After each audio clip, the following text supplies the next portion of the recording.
on the way down screaming, whoa. If all we have is time, then we'll be alright. It's not much, but it's better than nothing.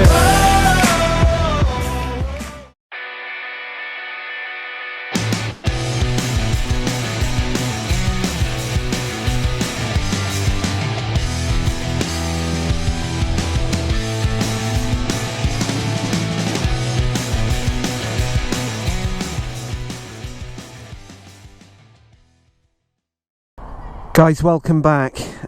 What a special day for me this is. To say I'm excited to test ride this bike is an absolute understatement. I've been waiting since June 2016 to get my hands on this, and the dealerships that I usually go to have all said no, can't go out on it. And today, thanks to these guys at Maidstone, I've got the bike for the full day. So before we go into this bike, let me just tell you about this review and what I'm going to do. But in terms of miles wise, I'll be putting about 130 miles on this bike today, and I'll be doing a selection of different routes. So firstly, I'll be doing the motorway, so I'll be understanding what the handling and performance is like on the motorway. And then second from that, I'll be taking it into an urban environment and then going through some twisty turns and really seeing what the handling, the performance, how it feels is really like on this bike. But anyway, let's kick off from the front. So what we've got here is the 49mm forks, which I absolutely love. Double discs, which is an absolute must for a bike that's got 110 cubic inches. Then coming up the bike then, you've got the good old Dyna style tank.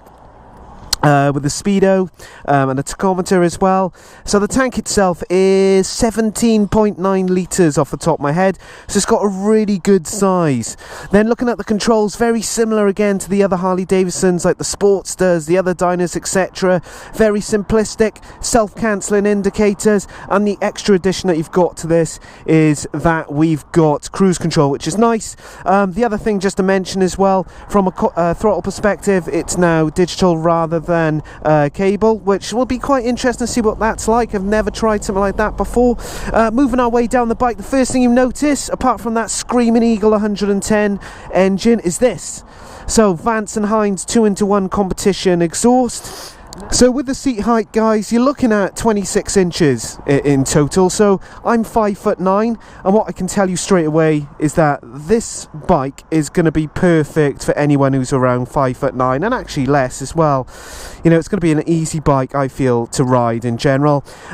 Looking down then, you've got the mid controls as well. I'm very much a big fan of the forward, so for me, I'm interested to see what the ergonomics are with the bike when you're riding about, just how much you can really tuck this bike into the beds. Up top then with the handlebars, you've got a really nice drag bar here.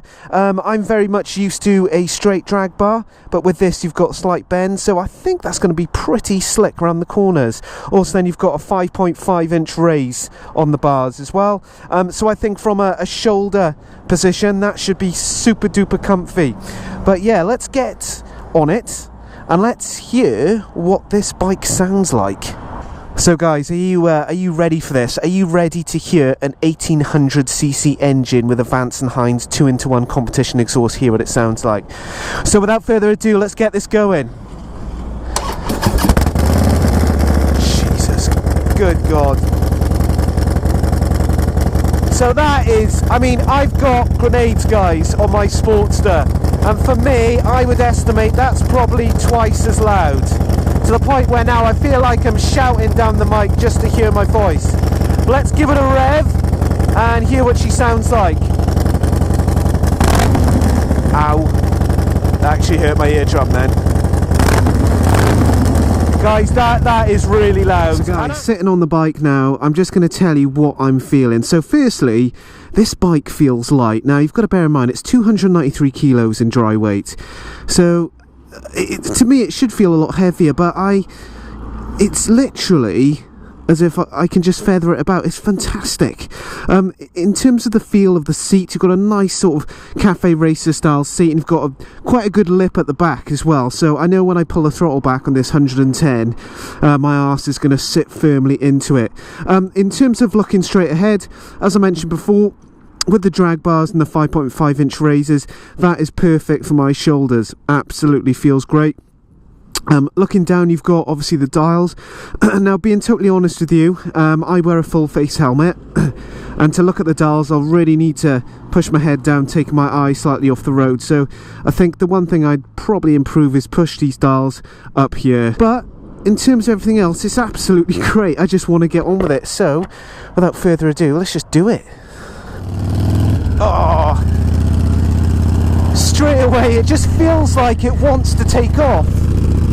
I just can't believe it just feels like an absolute animal. So guys, just get onto the motorway. What I can tell you before we get right into this is this bike is comfy. The ergonomics are absolutely fantastic, and everything I do in terms of flicking it from one side to the other, it's really positive. It's just a great bike. I'm in love with it already, and there's an issue with that. Now, coming onto the motorway, what you can see around me is the traffic is very busy. So what you're looking for in terms of functionality with this bike is that you've got good visibility. And it's really good, even with the mirrors. I can see directly behind me. And when I'm twisting my body, just to check over my shoulder, the bike's super positive, doesn't feel like it's going to rock around at all. So guys, currently in 6th gear, I'm plodding at a national speed limit.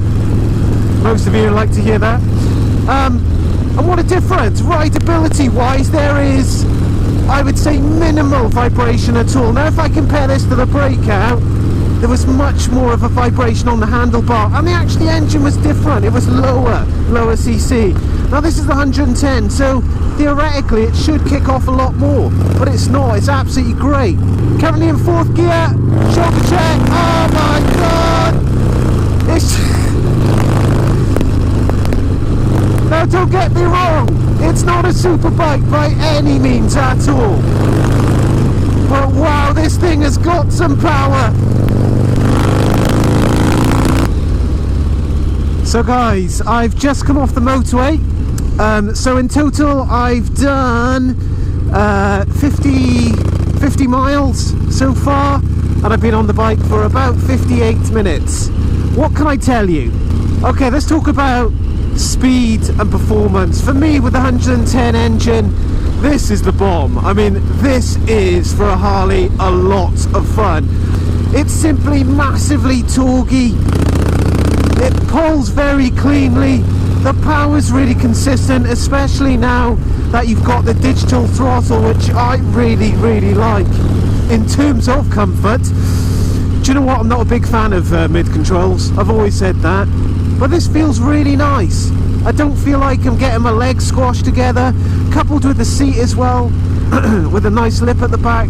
It's just comfy. It's really good. The premium suspension as well, I must admit, it's nice. Usually I see all these fancy words such as premium, and I just think, oh well, whatever. But actually it's really good. You've got the single cartridge at the front, and you've got those uprated shock at the back, which is a really nice touch. So I went over a couple of potholes, no issues at all, really good.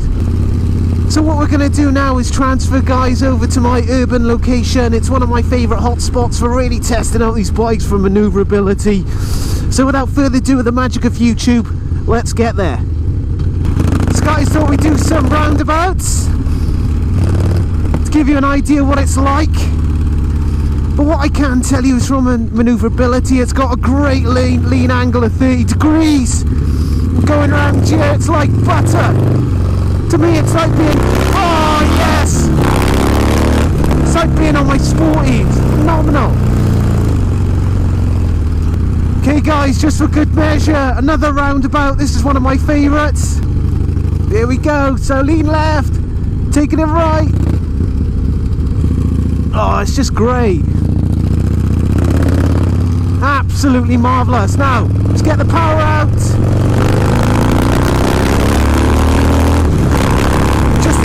It's a consistent power delivery. It's just awesome! Okay guys, so welcome back. Now, let's take this bike and do some really good tight maneuvers and really test out how good she is.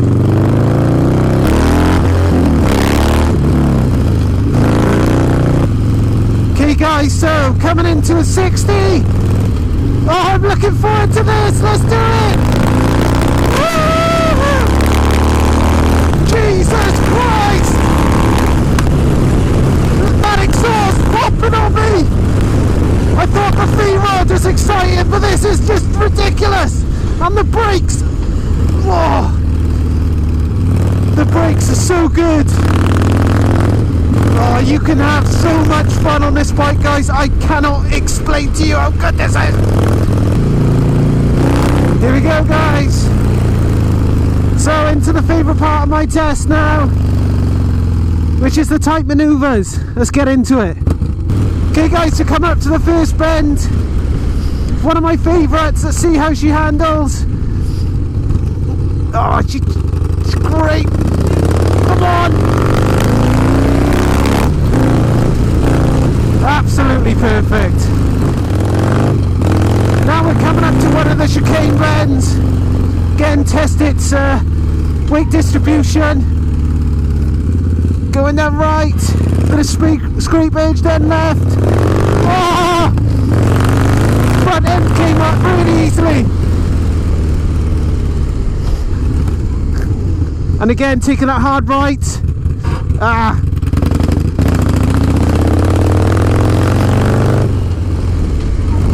Coming into a left turn. Hard on the brakes.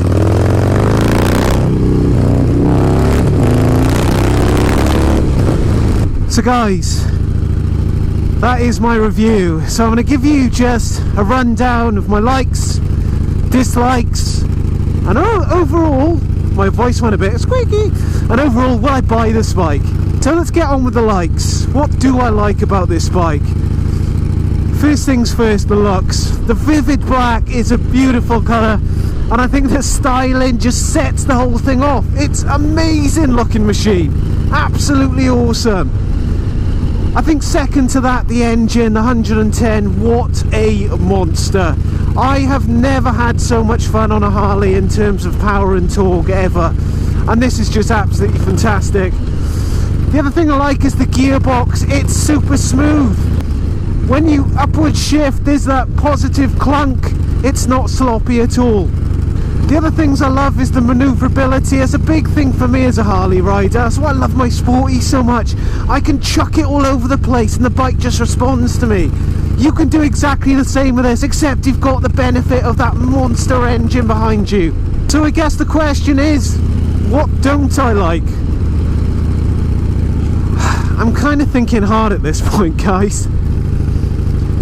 I think for me it comes down to, and it's just a personal perspective, it's the cost. One of these you're looking at £15,795, and that's not including the Vance & Hines exhaust that I've got on, so you could probably add another £800, £900 on top of that, including labour charge for fitting. I think that is the only thing.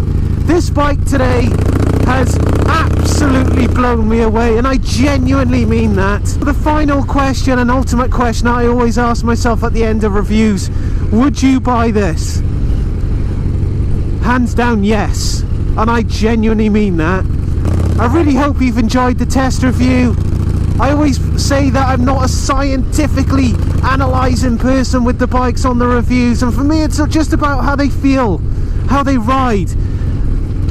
So this is Moto Noob Rider signing off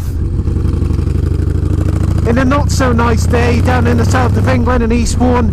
However, I'm on a fantastic Dyna Low Rider S 2016 model, and guys, it's been awesome. Take care, ride safe. Moto Noob Rider.